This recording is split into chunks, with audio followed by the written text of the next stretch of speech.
and welcome back to Totally Smart Talk, the podcast of Totally Kids Preparatory with School. I'm Tionge Temple and with me is my amazing co-host, Takondo Mwanza. We're so glad you're tuning in today. That's right. On this episode, we're going behind the scenes with some real superheroes of our school, our teachers. They're the ones who make learning fun, exciting, and even sometimes a bit magical. And today we'll get to hear their stories, the challenges they face, and even some funny classroom moments. Plus, we'll find out how our teachers keep growing through training and professional development, making sure we always get the very best. Joining us today are two wonderful teachers. Welcome to Totally Smart Talk, and please introduce yourselves. Thank you, Takondo and Tionge.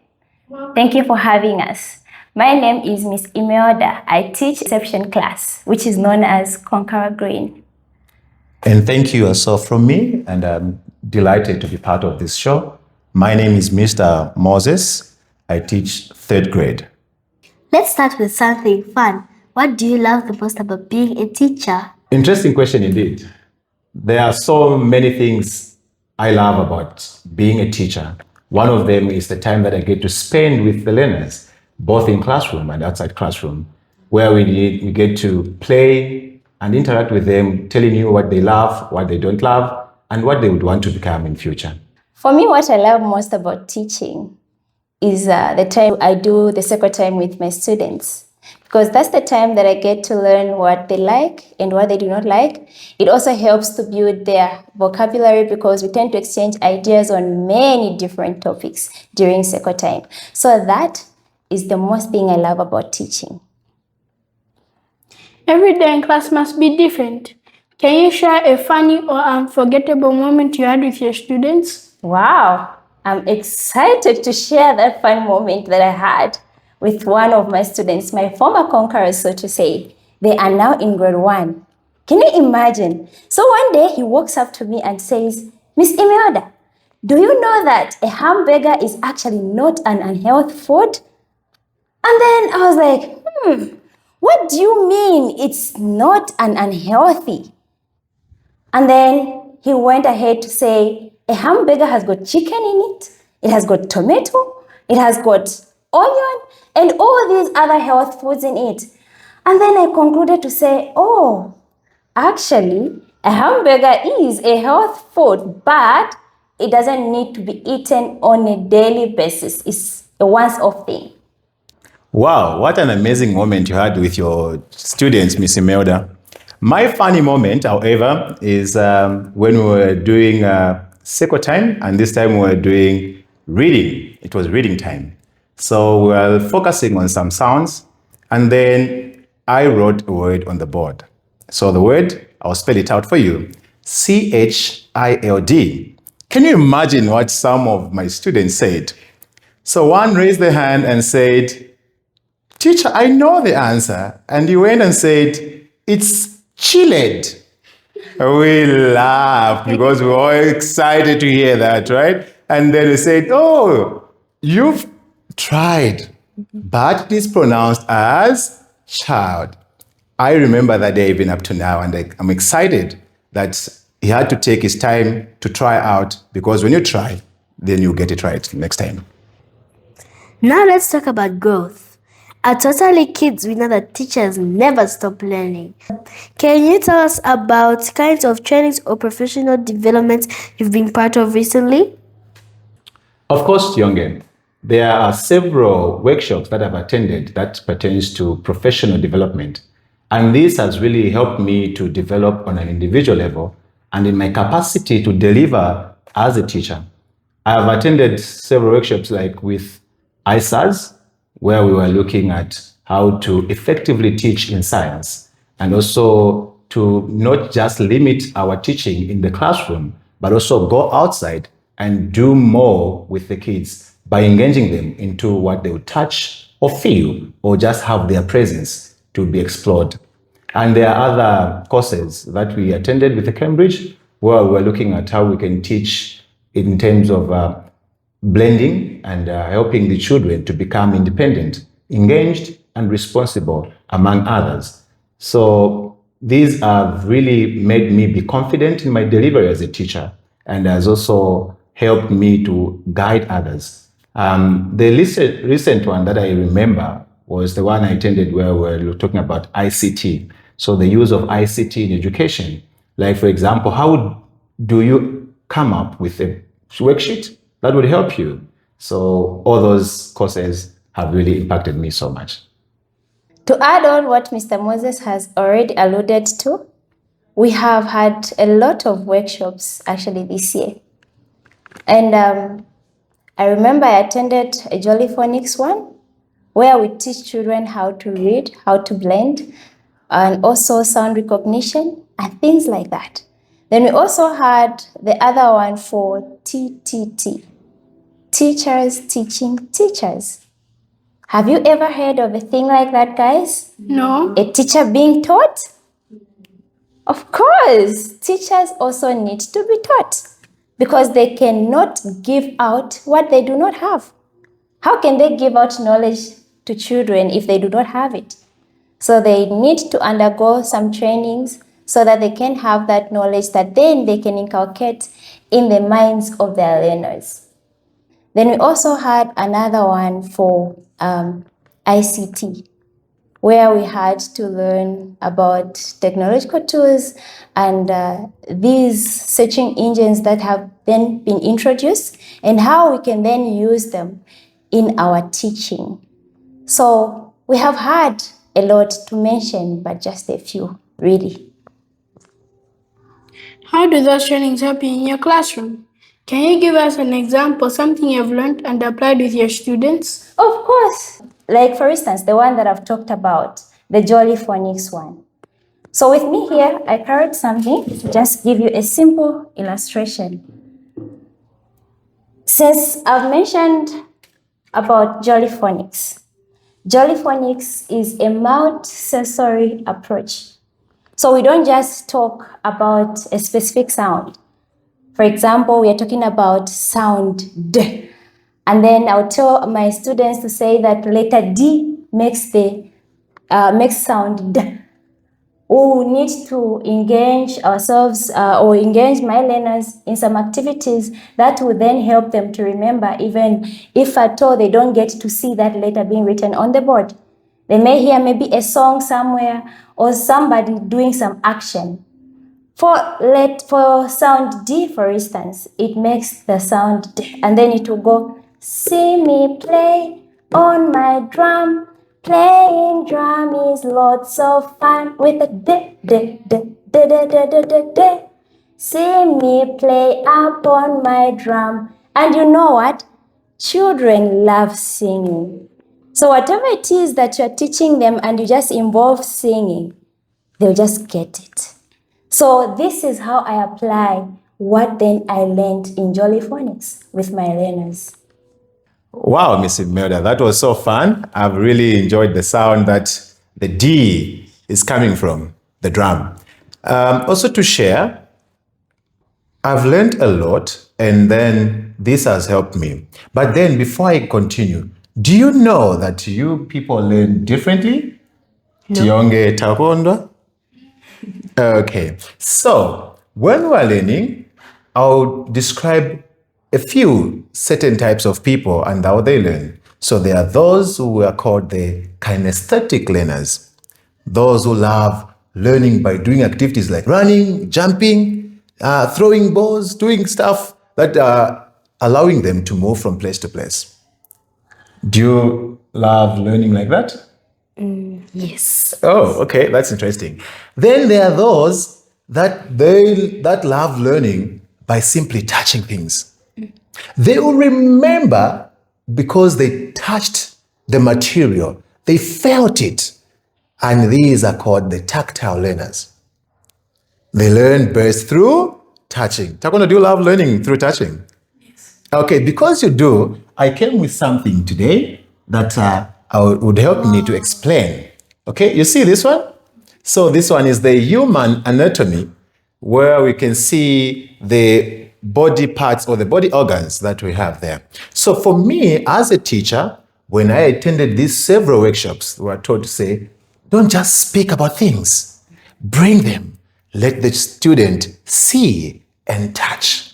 Because if I give you, do you know that this one can be removed? And then you have this. If I tell you to say, this is a stomach, are you going to agree? No, because it is not. Then you say, oh, these are intestines. And we have two types of intestines, the large intestines and the small intestines. So when you see, even if someone was to tell you a wrong answer, you'll be able to defend your position because you know you touched it and you felt it.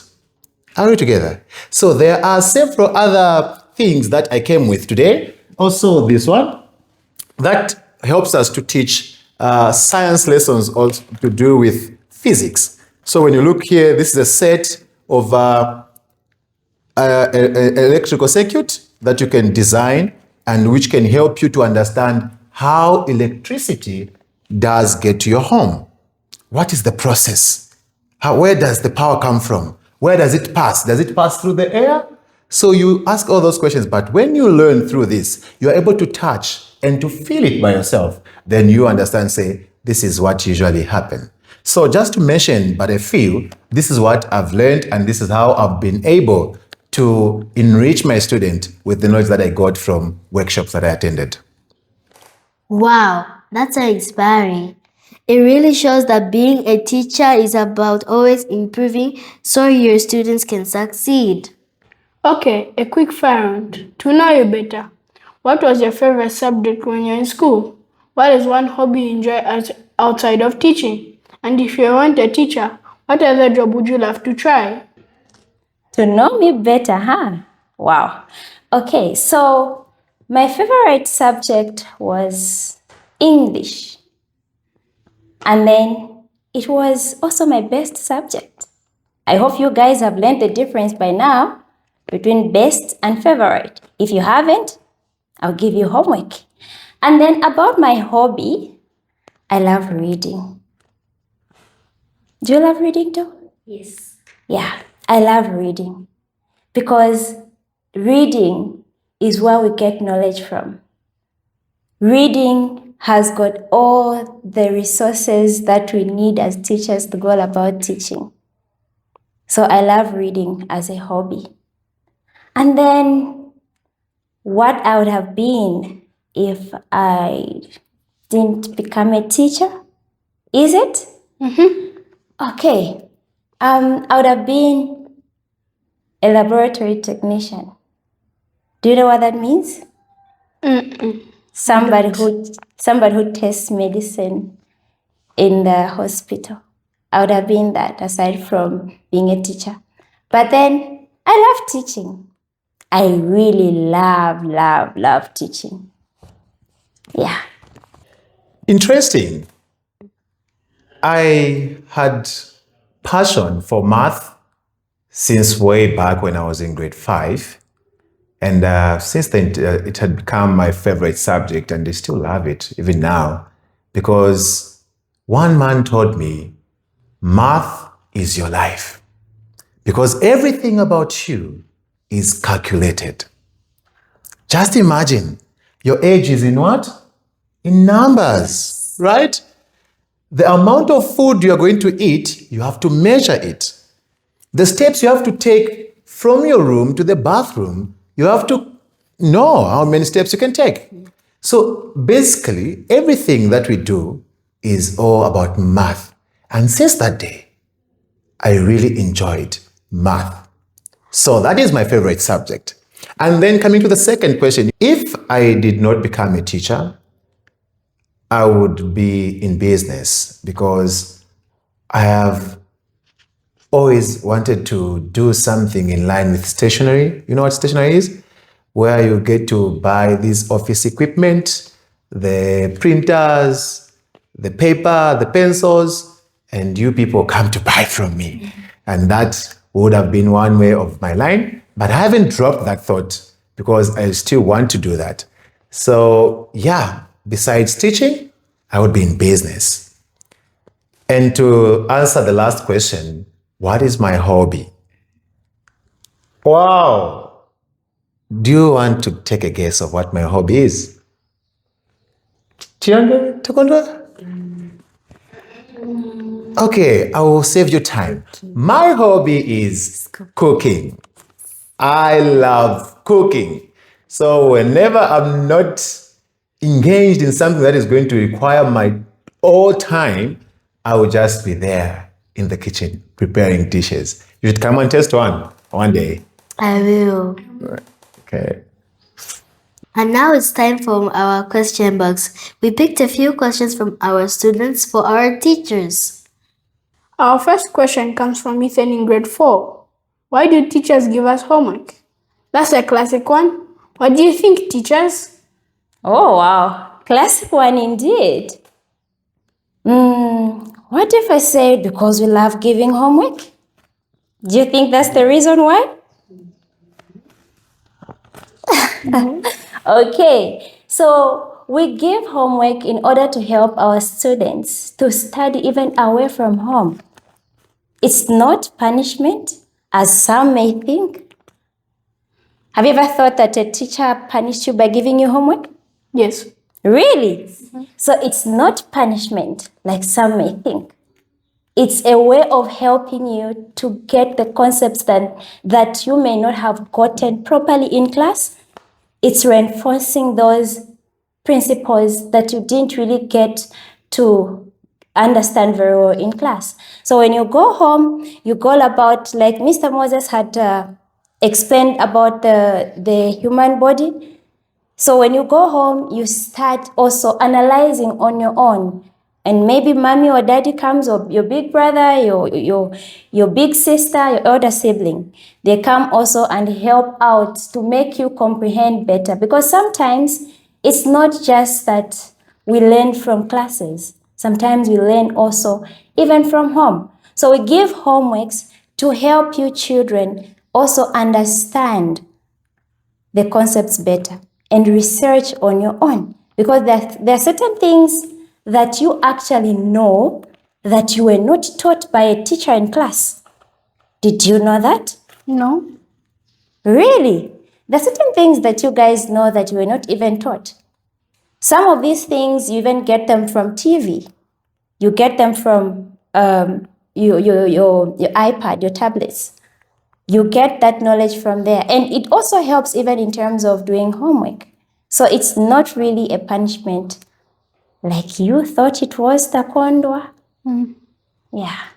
And just come to think of it, Miss Imelda, do you know that some parents, they think we throw the job to them? Like teachers are so scared to handle some certain topics in class, and therefore they have to take it to the parents so that they do it. Oh, yeah.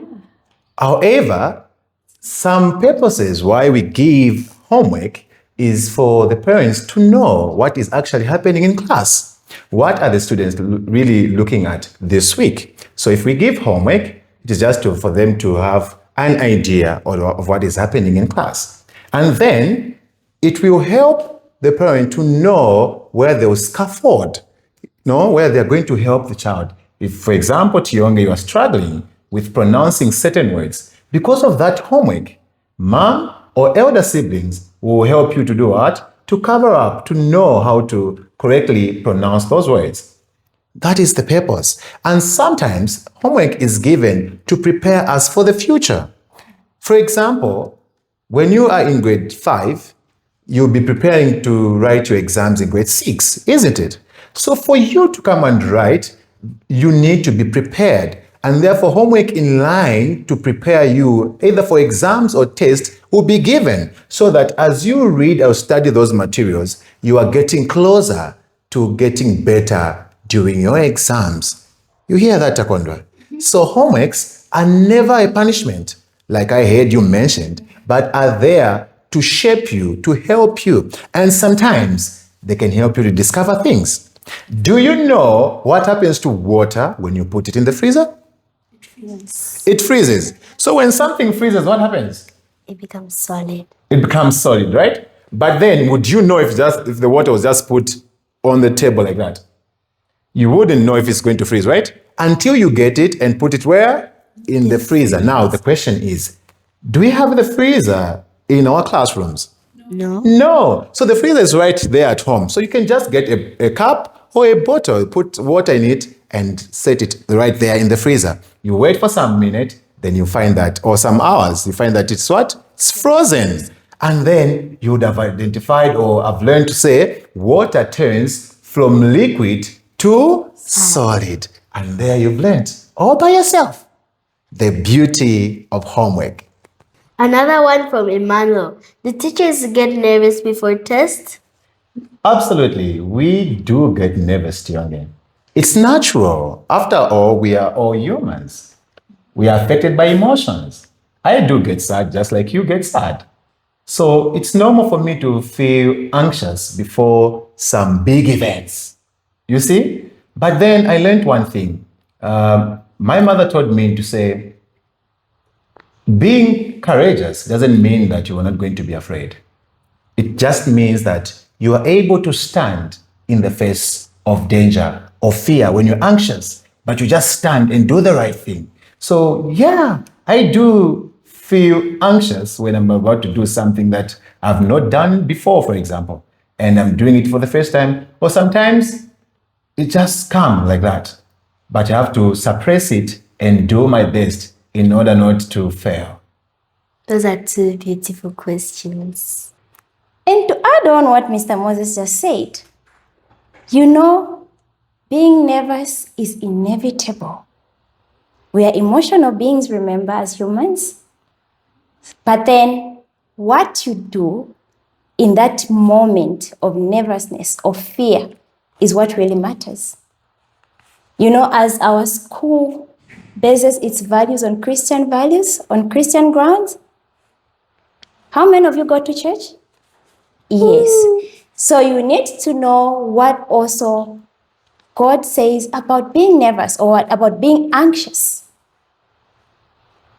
I want you, even when you go home today, to go and read from Philippians 4 and know what it says about being fearful or about being nervous. We cannot really avoid that, but then what you do in that place really matters. We cannot run away from it. But one thing you should know is that a test is there to see if at all you could remember what then you were taught. So it shouldn't make you be afraid, really. All you need to do is be calm and pray and go and read that Bible verse I've given you, Philippians 4. Thank you. And another one from Josh in grade 2. What do teachers do when we close for holidays? Do you just sleep? Oh yeah. I usually do a slumber party. Did you expect to hear that? Yeah. We don't just sleep. When we close school, it's a time for us now to go on recess and also just see how the previous term had progressed. For instance, this very one that we are going to close soon, we have to go back and see the areas which we need to improve on so that we can plan better for next term or the coming term. So it's not just about sleeping. Of course, there is that element of resting. We get tired, by the way. We all get tired. So there is that moment that we need to rest, we need to sleep, we need to spend time with our families. Come on, it's festival season, so we want to go and spend time with our families. But it's not just about that. We also need to think about our learners. As you know, you, our learners, are the reasons why we are here. So we value you so much that we don't just want to sleep all the time. It's funny to think that teachers wouldn't want to rest. You know that? Because just imagine after a long term, who wouldn't want to rest? So we do enjoy resting. But even in that moment, we have you at the back of our minds. Like, we think of you not as the entire class, but we think of the students like an individual child. What were the learning difficulties for Tionge? What were the strengths for Takondwa? And if we were to start another term, at what point are we going to start? So when we analyze those extremities, then we are able to know to say, here is where we are going to start from, and we'll prepare. Just like I brought this here, it was at one point thought for to say, my children are facing challenges to identify the internal organs of the human body. So what do? We had to source out something that would help us to enrich them in understanding and so to retain the information as much as they can. You see that? So even now when you'll be closing, we'll be thinking of what are we going to do next? And that, do you know what we call that? Differential learning. Treating you different from another child, knowing that you have your own strength and Tionga has her own strengths. And then when we look at you, we will think of what are the common strengths and what are the weaknesses. So when I'm teaching Tionge, I'm looking at her basically as Tionge, not as compared to Takondwa. All right? So that's what we do during our free time or when school closes. And apart from that, I enjoy spending time with my family because then I get to know also the areas that they are facing that are challenging and where they need me to be of help. And this last one from Nathaniel, grade 2, is short but powerful. Why are teachers so smart? Wow. Why are teachers so smart? What do you think? Do teachers really need to be smart? No. They shouldn't. But what can you get if the teacher wasn't smart? Imagine the teacher did not know what a multiplication sign is. Would you then learn what multiplication is? No. No, right? So teachers do need to be smart, not just physically, but also mentally. Okay? Meaning they should know more things. Like we alluded to earlier to say we have gone through a series of workshops just to improve on our knowledge and to enhance our skills in information delivery or lesson delivery in class and just through interactive sessions, right? So you find that a teacher needs to know all these things. And as Totally Kids, our director is keen in making sure that we get the best that we can as teachers in order to enrich you people. When you come here and you walk out of the walls of Totally Kids, you are the best, like you alluded to, the best of the best, knowing that we've equipped you not just on how you dress, but on how you think. First and foremost, teachers are role models. Do you know who a role model is? These are people whom we look up to. So if I told a teacher wasn't smart, I don't think any learner would be inspired by them to be their role model. So a teacher needs to be smart because it's not just about the outward appearance. Like Mr. Moses had said, it's also in the mind, the way you conduct yourself, the way you talk, the way you relate with your fellow teachers and students. Because what then we are teaching you is not just about reading and writing. No, we are also teaching you about mannerisms, etiquettes. You should know that when you wake up in the morning, you just don't go about your day without saying good morning to mommy or daddy or your older siblings or any member of your family. You should know that when you're in class, you don't just walk out of the classroom as if there is no one there. You need to ask for permission. You learn about the magic words. All those things are about somebody who is smart. If at all we're not smart, I don't think you people would have also learned those things. I want you from here to know that teachers need to be smart so that then they can disseminate the right values and the right knowledge in the minds of their learners. Wow, we learned so much today. That's all for today's episode of Totally Smart Talk. A big thank you to our teachers for sharing their experiences, for showing us how they keep learning so that we can always get the very best education here at Totally Kids. And thank you for listening. Remember, if you have any question for our question box, drop it and maybe we'll ask it in our next episode.